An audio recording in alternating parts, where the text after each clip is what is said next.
আসসালামু আলাইকুম বন্ধুরা, আশা করি সবাই ভালো আছেন। আমি একটা নতুন ভিডিও নিয়ে চলে আসলাম আপনাদের মাঝে। বাংলার মুখ 24.com। যদি ভিডিওটি ভালো লাগে চ্যানেলটিকে সাবস্ক্রাইব করে পাশে থাকবেন। আপনারা দেখতে পাচ্ছেন ঈদের ছুটি শেষ হয়ে যাওয়ার ফলে এখন আর কোনো আনন্দ নেই। বিভিন্ন অফিস আদালত আজকে খোলা রয়েছে, তাই বিভিন্নজন বিভিন্ন কাজে ব্যস্ত রয়েছে।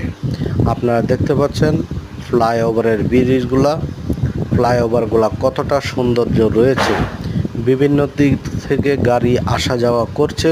আপনারা দেখতে পাচ্ছেন প্রচুর পরিমাণে সৌন্দর্য রয়েছে, রাস্তাঘাটগুলা অনেক পরিষ্কার রয়েছে। ঢাকা ফ্লাইওভার চতুর্পাশ থেকে গাড়িগুলা চলাফেরা করছে, তাই চলার পথে আমরা প্রতিনিয়ত মাস্ক ব্যবহার করব। কারণ হচ্ছে ধীরে ধীরে করোনা ভাইরাস বেড়ে যাচ্ছে। নিজে সতর্ক থাকব, অন্যকে সতর্ক রাখব। প্রচণ্ড রৌদ্র আর গরম রয়েছে, আপনারা দেখতে পাচ্ছেন ঢাকাতে। আসেন আমরা ঠান্ডা জাতীয় জিনিস খাই, পেটকে ঠান্ডা রাখি। আল্লাহ হাফেজ।